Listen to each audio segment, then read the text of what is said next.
Hey guys, Big Country here. We got the Beetle moved over. As I explained in the previous video. You were loud, you know that? There's a bird in that tree that's really loud. Anyway, I got the Beetle move over. I think it's go time, guys. Cut out the rest of the floor pans. All I left was the seat railing right here. That I ain't really gonna worry about that until later. But anyway, go down to this side. Got my air tools out, all my tools spread across the yard. And I wouldn't necessarily say I'd come across a mess up or anything, or a hiccup or whatever. Well, whatever you want to call it, to be honest with you, I don't really care. But I wasn't really thinking. Yeah, you could say I wasn't really thinking. Anyway, I made several trips down to Harbor Freight, got new tools and stuff like that. And I didn't really think... No, I did think. I was thinking about getting a spring compressor. And every time I go down there to get tools, I made about 3 or 4 trips down there. I never got a spring compressor. So, AutoZone up right up here the road from me is wanting $55 to borrow one. And then you can return it and get your $55 back. Come on now. What kind of sense does that make? Well, look online, Harbor Freight's got them for $34.99. So we're gonna take a trip to Harbor Freight tonight. I might do a little bit of recording down there. But anyway, it's pretty much go time, guys. All we really got to do, I've got 3 of the 4 bolts in the front out. One of them just decided to shear apart. I was using the breaker bar on it, just kind of going slow on her, and then I hear ping, which is a sound nobody ever wants to hear when turning a bolt out of a car. Anyway, we'll go back over here and we'll talk about it. So there's some of the bolts out. Somebody told me there was like 34 bolts you gotta find. Honestly, I've not been keeping track. I've just been ripping bolts out and seeing what's happening. So anyway, that's normal. Not normal. That's not normal. That's a normal bolt for a Beetle that's been that old. Okay, like 8 little threads on it. That's what happened. So damn near half of that bolt is still inside the car. Whenever I was cutting, I had a disc to fly apart on me. Thank God it did not get my hands. Throw that away. Anyway, I'm back out here. Nope, actually, I'm talking here for another minute. I picked up a little drill. Don't really think I'll use it that much. I will use it since I've been running air. Air is like the best thing ever. I was at Lowe's the other day and I picked up a different welding tip so I can see better when I'm welding versus the MIG welding tip that they come with. As you can see, I've used it pretty good. But nobody needs to run a MIG welding tip on a Lux welder. There's just no sense in that. I also bought me a new welding helmet. I went Army style on it. Stickers and everything. Used it. I really like the auto darkening versus the one that I had, which was that one right there. Anyway, got me a drop light from Walmart. Harbor Freight had them down there for like $12. Walmart was selling them for about $2 for the light bulb. Picked me up some shop rags. Figured I'd need those. Get this. So this is a click type torque wrench. Pittsburgh, which is the same brand that Harbor Freight makes or puts out, sells, whatever you want to call it. They sell it for like $89. The last time I had checked it, I was over at the flea market and I seen it. Guy wanted $25 for it, and I told him $20, and he wanted to argue with me, only wanting 25 for it. And of course, that wasn't going to fly with me because, flea market, they're all dirty there. I've done the flea market business. I know how that goes. You sell junk for a higher price. Of course, nobody's going to think about it. So yeah, I've done the flea market business. So I knew what was up with the deal. Him wanting 25 for it. He just trying to get an extra buck out of somebody. Obviously, he didn't know. He didn't know that I used to work there. It was the same flea market that I worked at years ago. Where this one guy, me and him are pretty cool. A really cool guy, but he taught me the business of the flea market. Man, I tell you, that is a dirty business between everybody down there.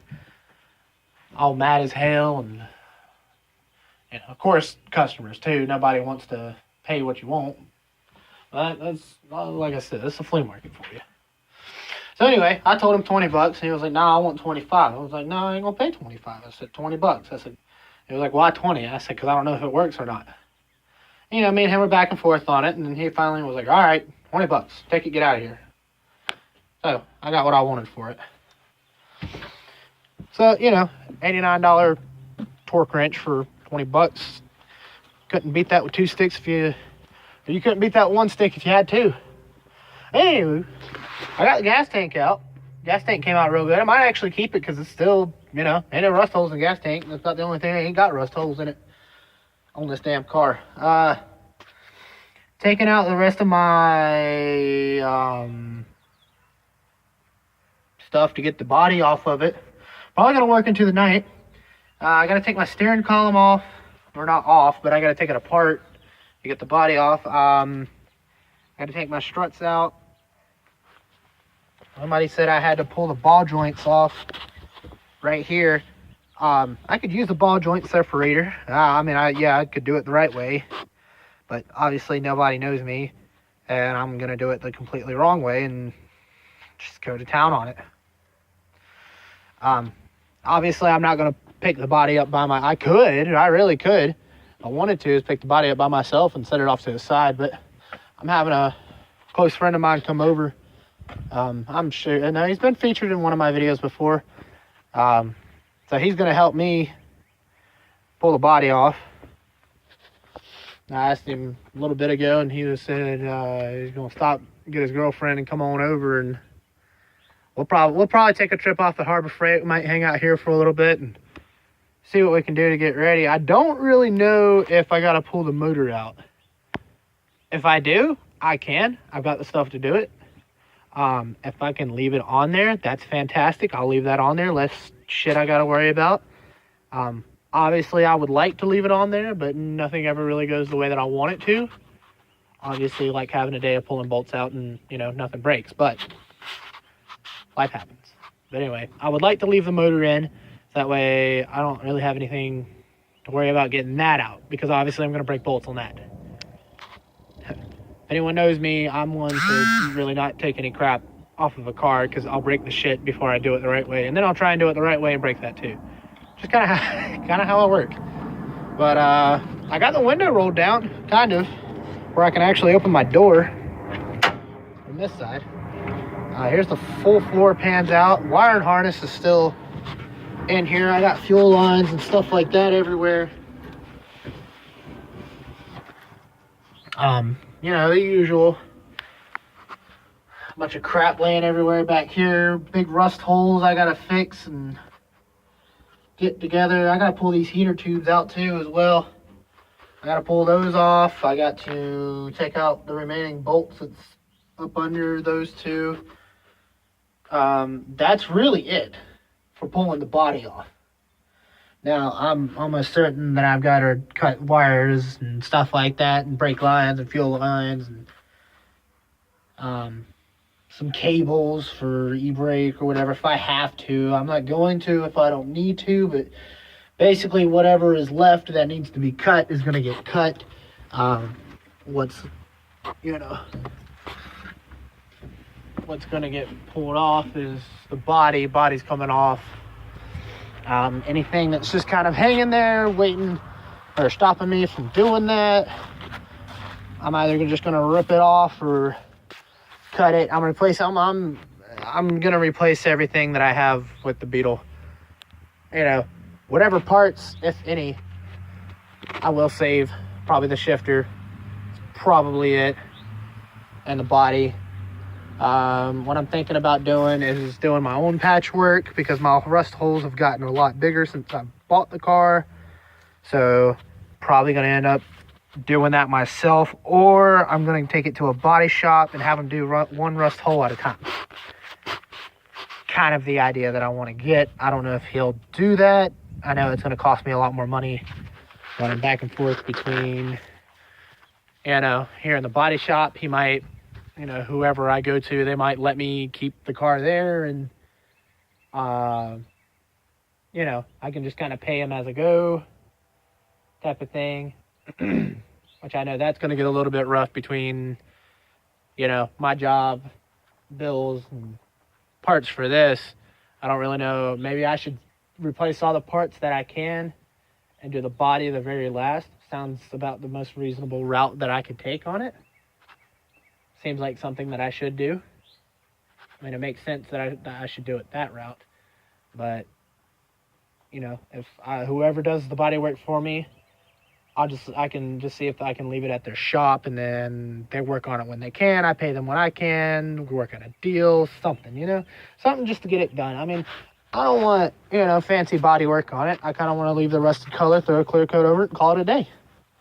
Because I do like the way she looks. It gives it character, tells a story. I'm sure every rust hole, every dent, the one that's on the fender, the only dent that I've really found, which is oddly enough, because most old cars that you have that I've seen, in the restoration photos, and the guys that I've talked to, they'll tell you that, it'll come dented up. And I've only got one dent. And it's just this little fender piece right here. It looked like maybe he got bumped into whoever the guy was that had it before me. Well, the guy, let me rephrase that. The guy that operated the car before I got my hands on it. Because I've said it in previous videos, is the guy I bought it off of, you could say he left it in a field to sit. I mean, it's not, not that he didn't want anything to do with it. I heard he had plans of making it into a Baja Bug. That would have been really cool to do. But then again, if he had done that, I wouldn't have my hands on it today. So, kind of appreciate him for not doing that. And then I wouldn't have, I wouldn't have the princess that I have now. Which she's feisty. Her bolts don't want to come loose. Her consent levels are not that good with anything coming off. There's a lot of rust on her. She is very dirty. Very dirty girl. Oh my God, I'm getting dirty in my videos. I'm sorry, guys. I've been talking for like 13 minutes now. Which, whoever the hell is still watching, you obviously are very bored and have nothing else to do aside from watch some big-ass redneck and a Volkswagen Beetle. God, I talk way too much, guys. But, information is good. The gas tank actually wasn't all that hard to get out. I was fighting with it a little bit. I didn't really take it out the right way. I just kind of took off the bolts and jerked it out, and it came out. So that's really all that I'm worried about. Or not that I'm worried about. That's really all that I care about, is that it came out. And that it's gone. Well, not gone. But there is a little bit of rust at the bottom of it, but I think I'm going to go ahead and replace it. I am thinking about taking some of the sheet metal and the pieces that are still good, just patch up them rust holes with it. That'd make for a really good story later, to sit there and cut that out right there, and then somebody's going to ask, how'd you patch your hole? What was left of the floor pans? That'd be a pretty good story for some other day. I'll eventually have rust holes in the roof before it's over, but roof pieces are not going to be that hard. If anyone's got any suggestions about patching my rust holes, if I were to do it myself, please let me know. Because honestly, I have way too much rust on my hands. I mean, I can sit there and kick the rust out like it's not. Like, God's honest truth, you could take a leaf blower to this thing and literally blow away half the car with all the rust that's in it. Like, this car was nothing to pick up. Me and my buddy I had the jack stand set up the right way. He had a jack in the center. And me and him both just got on the front of it, picked it up, moved it over, like, and set it down like it is now. So that's where we're at. Anyway, guys, I'm going to stop the video. I've been talking too much. I'll make another video later. There's going to be more videos tonight. Obviously, there's going to be a lot more videos tonight if I can get stuff done, which I probably will, so it's not a problem. Anyway, guys, this is Big Country signing off.